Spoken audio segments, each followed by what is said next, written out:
বাংলাদেশ দেখিয়ে দিল, সৌম্য সরকার ও সাইফ হাসান দেখিয়ে দিলেন। মিরপুর শেরেবাংলা জাতীয় স্টেডিয়ামের কালো মাটির উইকেটও দেখিয়ে দিল। আর এই সব কিছুর যোগফল হচ্ছে ওয়েস্ট ইন্ডিজের বিপক্ষে ওয়ানডে সিরিজের থার্ড যে ম্যাচ, যেটা সিরিজ নির্ধারণী, সেইখানটাতে বাংলাদেশের 179 রানের বিশাল ব্যবধানে জয়। রানের হিসেবে ওয়ানডেতে যেটা আমাদের দ্বিতীয় বৃহত্তম। প্রথম দুইটা ম্যাচ আমরা যেভাবে খেলেছি, যে অবস্থাতে খেলেছি, সেই জায়গা থেকে স্পেশালি সেকেন্ড ম্যাচে আমাদের ওই পরাজয়টা, স্পেশালি সুপার ওভারে গিয়ে আমাদের পরাজয়টা, তারপরে থার্ড ম্যাচে যে বাংলাদেশ বাউন্স ব্যাক করলো, এইরকম একটা বিধ্বংসী বিস্ফোরক জয় পেল, সেটা শুধুমাত্র 2027 বিশ্বকাপে বাংলাদেশের ডিরেক্ট কোয়ালিফিকেশনের সম্ভাবনা আর একটু উজ্জ্বল করেনি, বরং টিম হিসাবে এই বাংলাদেশ দলকে, মেহেদী হাসান মিরাজের বাংলাদেশ দলকে অনেক বেশি আত্মবিশ্বাস দেবে নিঃসন্দেহে। সর্বশেষ 4টি ওয়ানডে সিরিজ বাংলাদেশ হেরেছে, সেইখান থেকে যখন আমরা এরকম একটা সিরিজ জিতবো সেকেন্ড ম্যাচে সুপার ওভারে হেরে যাওয়ার পরে, তখন বাংলাদেশ টিমকে অবশ্যই ক্রেডিট দিতে হবে, হিউজ ক্রেডিট দিতে হবে। এবং সেইখানটাতে বাংলাদেশের এই এত বড় ব্যবধানের জয়ে আসলে টার্নিং পয়েন্ট কোন জায়গাটাতে রয়েছে, সেইখানটাতেও ক্রেডিট দিতে হবে। দেখেন, দুইটা ভাগ করেন, স্পষ্ট ভাগ করেন। ধরেন বাংলাদেশের ইনিংসের প্রথম 25 ওভার, পরের 25 ওভার। প্রথম 25 ওভারে বাংলাদেশ বিনা উইকেটে 176 রান আমরা তুলে ফেলেছি। পরের 25 ওভারে আমরা 10 উইকেট নিয়ে ঢোকা সত্ত্বেও 8 উইকেট হারিয়ে মাত্র 120 রান যোগ করতে পেরেছি। আর ওয়েস্ট ইন্ডিজ তাদের পুরো ইনিংসে 30.1 ওভারে তারা 117 রান করে অল আউট হয়ে গিয়েছে। এখন বাংলাদেশের ব্যাটিং ইনিংস থেকে প্রথম 25 ওভার আপনি সরিয়ে ফেলেন, মানে আপনি বলতেই পারেন যে সরাবো কেন, সেটা তো অন্য আলোচনা, কিন্তু আমি বলছি যে যা শুধু ওই 25 ওভারটা বাদ দেন, তাহলে বাংলাদেশের ব্যাটিং ইনিংসের যে সেকেন্ড 25 ওভার এবং ওয়েস্ট ইন্ডিজের পুরো ব্যাটিং ইনিংস, বাংলাদেশ ওই 25 ওভারে 120 রান করেছে 8 উইকেটে, ওয়েস্ট ইন্ডিজ 30.1 ওভারে 117 রান করে অল আউট হয়ে গিয়েছে। অর্থাৎ এইখানে 55.1 ওভারে এই অংশটাতে খেলার, সেইখানটাতে কিন্তু 137 রান হয়েছে। ওভার প্রতি কিন্তু সেই 4.25 রান করেই আসলে হয়েছে। এবং সেই উইকেটটা, এই রানটা যখন আপনি দেখবেন, এরকম উইকেট হারানো যখন আপনি দেখবেন, তখন এটা আপনি অনেক বেশি প্রথম দুইটা ওয়ানডের সঙ্গে আপনি ওই জায়গাটাতে রিলেট করতে পারবেন। কিন্তু এর আগে যেটা হয়েছে সেইটাকে রিলেট করা যায় না। সৌম্য সরকার এবং সাইফ হাসান যেটা করেছেন সেইটাকে রিলেট করা যায় না। এই ব্যাটসম্যানদের জন্য বদ্ধভূমি, এইটা বোলারদের জন্য স্বর্গভূমি। প্রথম দুইটা ওয়ানডেতে আমরা সেটা দেখেছি।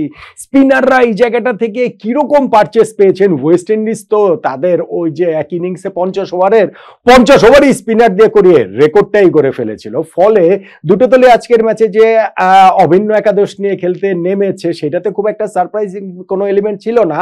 পাশাপাশি আপনাকে এটা বলতেই হবে যে সাইফ এবং সৌম্য যে ব্যাটিং করেছেন সেইটাতে সারপ্রাইজিং অনেক এলিমেন্ট ছিল। তারা অ্যাটাকিং ক্রিকেট খেলেছেন এবং সেটার ফলটা তারা তুলে নিয়েছেন। এবং ওয়েস্ট ইন্ডিজ তাদের ওই ওপেনিং পার্টনারশিপ ইনিংসের প্রথম হাফে 25 ওভার পর্যন্ত তারা আসলে ভাঙতেই পারেনি। হ্যাঁ, হাফ চান্স কিছু তাদের এসেছিল, যেমন সাইফ হাসানের বিপক্ষে একবার একটা এলবিডব্লিউ দেওয়া হয়েছিল, তখন তিনি 28 রানে ছিলেন। তিনি ওটা রিভিউ নেওয়ার পর দেখা গেছে যে ব্যাটে একটা ফেইন টাচ হয়েছে, তিনি ওই জায়গাটাতে বেঁচে গেছেন। 40 রানের সময় তার একটা টাফ চান্স ছিল, সেটা ওয়েস্ট ইন্ডিজ ধরতে পারেনি। সৌম্য সরকারের 34 রানের সময় একটা টাফ চান্স ছিল, সেটা ধরতে পারেনি ওয়েস্ট ইন্ডিজ। অবশ্য তাদের পুরো ইনিংস এই 5টা-6টা ক্যাচ ইনফ্যাক্ট হচ্ছে গিয়ে তারা ফেলে দিয়েছে। সেটা শান্ত, মিরাজ, হৃদয়, সবার ক্যাচই মোটামুটি তারা আসলে ওই জায়গাটাতে একের পর এক ক্যাচ তারা ফেলেছে। কিন্তু ওই যে ওপেনিং পার্টনারশিপটা সৌম্য সরকার এবং সাইফ হাসানের, সেই ওপেনিং পার্টনারশিপটা প্রথম পাওয়ার প্লে 10 ওভার, সেইটা পেরিয়ে 20 ওভার, সেইটা পেরিয়ে 25 ওভার, 176 রানে তারা যে পার্টনারশিপটা গড়ে ফেললো, ওই জায়গাটাতে কিন্তু ম্যাচে বাংলাদেশ অনেকখানি এগিয়ে গিয়েছে। আনফরচুনেটলি এইখানটাতে সাইফ হাসান এবং সৌম্য সরকার দুজনের কেউ সেঞ্চুরিটা পাননি। দুজনই প্রবাবলি সেঞ্চুরিটা আসলে ডিজার্ভ করতেন।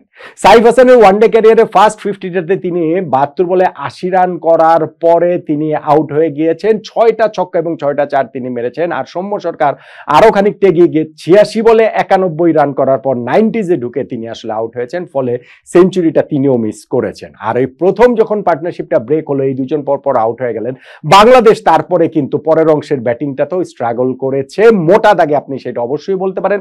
তাওহিদ হৃদয় তিনি 28 রান করতে 44 বল খেলেছেন এবং আমি দেখছিলাম যে দর্শকরা ওই সময় যখন হৃদয় আউট হয়ে গেলেন, দর্শকরা আর কি উল্লাস ধ্বনি করছে। তারা এর আগে সাইফ এবং সৌম্যের যেমন স্ট্রোক পেয়ে দেখে তারা অভ্যস্ত, সেইখান থেকে হৃদয়ের ওই ব্যাটিংটা তাদের জন্য দৃষ্টিপীড়াদায়ক ছিল। তারপরে গিয়ে অন্য ব্যাটসম্যানদের মধ্যে অঙ্কন বলেন, এই ম্যাচে ঋষাদও হচ্ছে গিয়ে সেরকম কোনো কিছু করতে পারেননি। এবং হচ্ছে গিয়ে হৃদয়ের কথা আমি বললাম, শান্ত 44 রানের একটা ইনিংস খেলেছেন 55 বলে, এবং তারপরে তিনি আলী কাথানাজের একটা অবিশ্বাস্য ক্যাচের শিকার হয়ে তিনি আসলে আউট হয়ে গিয়েছেন। তার টপে হয়ে গেছিল আথানেজের বোলিং এ, তিনি পেছনে মিড অফের দিকে দৌড়ে গিয়ে ঝাঁপিয়ে পড়ে যেভাবে ক্যাচটা ধরেছেন, এইটা আসলে এই সিরিজের বেস্ট ক্যাচ। এই ক্যাচটার কথা আমাদের আসলে মনে রাখতে হবে অনেকদিন। সো এর বাইরে কিন্তু আমাদের আসলে ওইরকম কন্ট্রিবিউশন খুব একটা আর নেই। ওয়েস্ট ইন্ডিজের আকিল হোসেন তো একেবারে 3 উইকেটও পেয়েছিলেন ইনিংসের 46 নম্বর ওভারে। শেষ দিকে কিন্তু মনে হচ্ছিল যে আমরা কি অল আউটই হয়ে যাই কিনা। যাক, নুরুল হাসান সোহান 8 বলে অপরাজিত 16 এবং আমাদের ক্যাপ্টেন মেহেদী হাসান মিরাজ 17 বলে 17, যিনি এই ম্যাচটাতে প্রভাব বিখ্যাত 9 নম্বরে নেমেছেন ব্যাটিং করতে।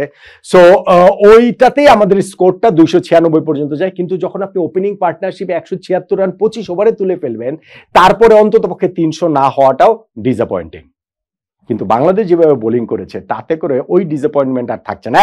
ডিসঅ্যাপয়েন্টমেন্ট আপনি অন্য দিক দিয়ে বলতে পারেন যে আমরা পাওয়ার প্লেতেই ওদের 3টা উইকেট তুলে নিয়েছি। 3টা উইকেটে তুলে নিয়েছেন নাসুম আহমেদ, এবং তার যে ফার্স্ট স্পেলটা 6 ওভার বোলিং করে 11 রান দিয়ে 3 উইকেট তিনি নিয়েছেন।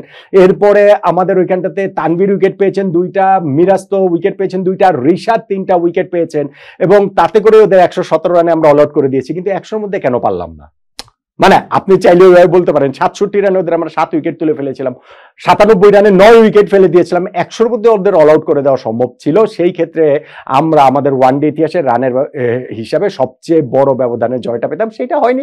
কিন্তু স্টিল ওদেরকে 117 রানে যখন অল আউট করে দিয়েছি, মিরাজ একটা বিউটিফুল ডেলিভারিতে যখন ওইখানটাতে ওয়েস্ট ইন্ডিজের লাস্ট ব্যাটসম্যান আউট হয়ে গেলেন, এই জায়গাটা থেকে কিন্তু আমরা জয় পেয়ে গেছি 179 রান। আমাদের ইনিংসে ইন্টারেস্টিংলি ওয়েস্ট ইন্ডিজের ইনিংসে তারা কিন্তু আজকে ওই গ্রিপসকে দিয়ে, জাস্টিন গ্রিপসকে দিয়ে, পেসারকে দিয়ে বোলিং করিয়েছে, কিন্তু আমাদের ক্যাপ্টেন মেহেদী হাসান মিরাজ আমরা যে 30.1 ওভারে ওদেরকে অল আউট করে দিলাম, সেইখানটাতে আমাদের যিনি পেসার মুস্তাফিজুর রহমান, তাকে দিয়ে কিন্তু 1 ওভারও আসলে করানো হয়নি।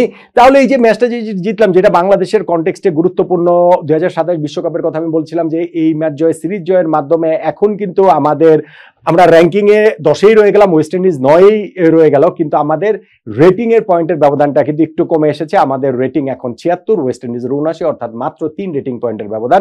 এই ম্যাচটা হেরে গেলে সেটা 8 হয়ে যেত, আমাদের জন্য অনেক টাফ হয়ে যেত। ফলে 2027 বিশ্বকাপটা আবার সরাসরি কোয়ালিফাই করার একটা সম্ভাবনার জায়গাটা বাংলাদেশে তৈরি হলো। তার চেয়ে বেশি তৈরি হয়েছে আসলে টিম হিসাবে বাংলাদেশকে নতুনভাবে আবার রিবিল্ড করার একটা সুযোগ। এরকম বিশাল ব্যবধানে ম্যাচ জয় এবং সিরিজ জয় বাংলাদেশকে এনে দিয়েছে। ম্যাচের টার্নিং পয়েন্ট কোনটাকে বলবেন? দেখুন, আমি আলোচনার শুরুতে একটা কথা বলেছিলাম যে আপনি বাংলাদেশের ব্যাটিং ইনিংসের পরের 25 ওভার এবং ওয়েস্ট ইন্ডিজের ব্যাটিং ইনিংসের পুরোটা 30.1 ওভার যে তারা ব্যাটিং করেছে, এই অংশটুকু যদি নেন, সেই অংশটুকু অ্যাবসলিউটলি প্রথম 2টা ওয়ানডের মতো। ডিফারেন্সটা কোন জায়গায়, পার্থক্যটা কোথায়? পার্থক্য হচ্ছে গিয়ে আমাদের ব্যাটিং ইনিংসের প্রথম 25 ওভার, যেই জায়গাটাতে আমাদের 2 ওপেনার 176 রানের পার্টনারশিপ তুলে ফেলেছে, এবং সেইটাই আমার কাছে মনে হয় এই ম্যাচ জয়ের বাংলাদেশের টার্নিং পয়েন্ট। আমাদের ওপেনিং পার্টনারশিপ, হ্যাঁ আমাদের যে টাফ চান্স তারা মানে ওয়েস্ট ইন্ডিয়ান ফিল্ডাররা মিস করেছে, আউট দিয়ে দিয়েছিল সাইফকে, সেটাকে রিভিউ নিয়ে সাইফ বেঁচে গেছেন, এগুলো কিছু তো রয়েছে, কিন্তু মোটা দাগে ওই ওপেনিং পার্টনারশিপটাই আসলে এই ম্যাচটাতে ডিফারেন্সটা মেক করে দিয়েছে, এবং যেই কারণে আমরা এই ম্যাচটা জিততে পেরেছি। আমাদের সিরিজ জয়টা নিশ্চিত হয়েছে। বাংলাদেশের সাইফ হাসান ও সৌম্য সরকারের 176 রানের যে ওপেনিং পার্টনারশিপ, যেটা বাংলাদেশের ক্রিকেট হিস্ট্রিতে ওয়ানডেতে দ্বিতীয় বৃহত্তম সর্বোচ্চ আসলে ওপেনিং পার্টনারশিপ, ওইটাকেই তাই বাংলাদেশের এই ম্যাচ জয়ের এবং সিরিজ জয়ের টার্নিং পয়েন্ট বলে মনে হচ্ছে। আপনি নিশ্চয়ই আমার সঙ্গে একমতই হবেন নাকি?